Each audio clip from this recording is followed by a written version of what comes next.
Assalamu alaikum. Sokar Expert kanalının görүүчүлөрү. Bizde satыкка Kia K5 автоунаасы чыкты. Жылы 2021 5-ай. 1.6 турбо бензин 200 000 өзүнүн родной оригинал пробегинде. Машина ушундай аргим аргандай аталат. Бизде мокрый асфальт деп көбүнчө айтылат. Машинанын абалы өтө таза туугандар. Без ДТП, без замена. Бир эле сол крылосунда аркаңкысында вторичкасы бар, калган жак полный родной. Талшнамер менен тартып, машина полный видео аларын тартып, компьютерный диагностикадан өткөргөнбүз. Керек болсо бизге байланышка чыгыңыздар, биздин номерлер описанияда жазылып турат туугандар. Машинаны айта кетчү болсок, престиж комплектацияда мындай өзүнүн LED фараларында ресничкалары менен кечкисин аябай кооз болуп жанат. Билсеңиздер айтып комментарийга жазып кетиңиздер.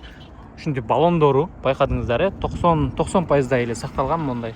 Эмне деп айтып коет булар, усик дейби же эмне дейт.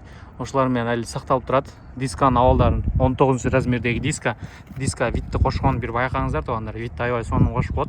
Алды арка балондору полный почти жаңы эле 90%. Мындай повторитель поворотниктери менен мындай датчик мертвых зонасы бар, мындай көрүнүп, мындай бесключевой доступ, хром ручкалары менен. Ушундай черный кожаный салондо, кожанын абалы эми өтө сонун туугандар. Бул жактары полностью электропакет. Но айнектерин байкадыңыздар, көтөрүп жапкычтарын полностью эмне автодо. Бир эле бас костор өзү түшөт, бир эле бас костор өзү көтөрүлөт. Кармап туруштун кереги жок.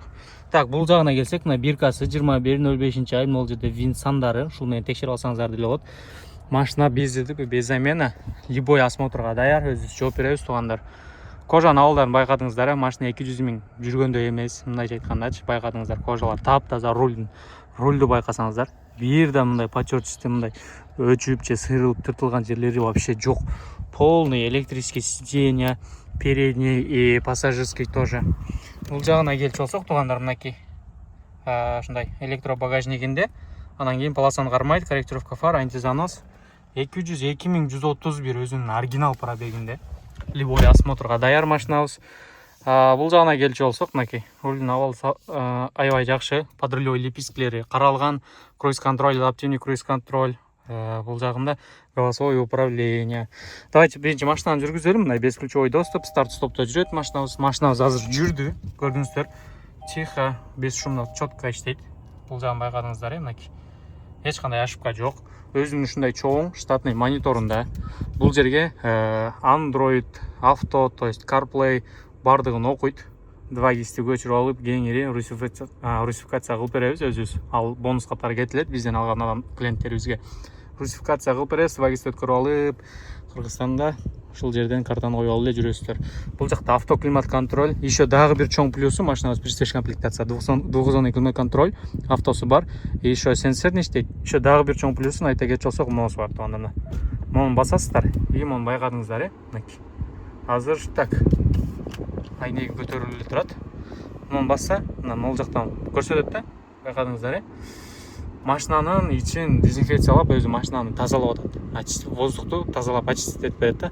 Жагымсыз жыт чыгып машинанын ичинде дегендейчи, эсиле тааныштарыңыздар бирөө жарым ушундай жагымсыз жыт чыгарга турган болсо, ошону мындай басып коесуздар, машинанын ичин таптаза кылып, таза воздухка алмаштырып берет деген ушинтип жеңилирээк түшүндүрөлү.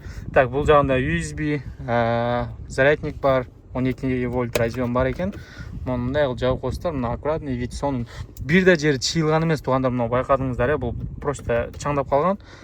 Эки подстаканниктери каралган, машинада эки ключу менен, мынакей автозапуск бар, машинаны сыртта туруп эле жүргүзсөк болот.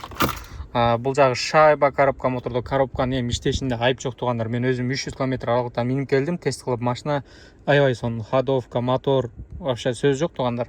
Спящий мотор каралган, автоход, электроручник, камера заднего вида мындай болуп туруп, басканда задний вид, то есть мындай кылыш керек экен. Мынакей задний вид камера линиялары менен, байкадыңыздар, линиялары менен полный каралган. Задний вид бул ошо камераныкы. Бул подогревтери 3 режимде, абдыфтары мындай кылганда 3 режимде, мынакей подогрев руль. Машинабыз 5 режимде жүрөт. YouTube'га тарткан үчүн баардыгын детально көрсөтүп бергенге аракет кылабыз. Мынакей Smart, Eco, Comfort, Sport, Custom 5 режимде жүрөт. Так, подлокотниги мындай таптаза могул жерлерин, мисалы үчүн машина кордолуп минилген болсо ушул жерлеринен эле байкаса болот да, могул жерге чыканак тура берип, могул жерлердин кожаларын аябай жаман кылып салат да. Негизичи бул да таза. Рульдары мисалы үчүн машина кордолуп минигип мындай каралбай минип ухоженный болбогон болсо, могул жерлери тытылып дегендейчи.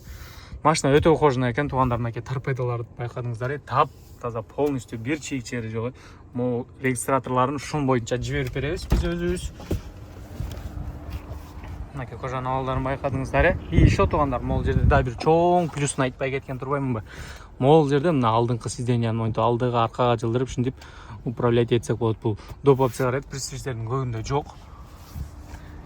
Ошол жеринен дагы еще тиги артынан дагы кылса управлять этсе болот. Еще дагы бир чоң плюстарынан бири бул арканкы сиденьясында мондай подогрев бар.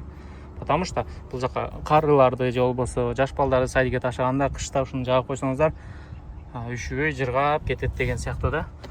Бул жагында USB 12 вольт разъем бар, рефлектора, подлокотник, подстаканниктер менен кожанын абалы эми туугандар жаңыдан мындайча айтканда адам отургандай эмес да. Буну эч ким состояниясын көрүп 200 000 пробег жүргөн деп ойлойт да, чыны келгендечи.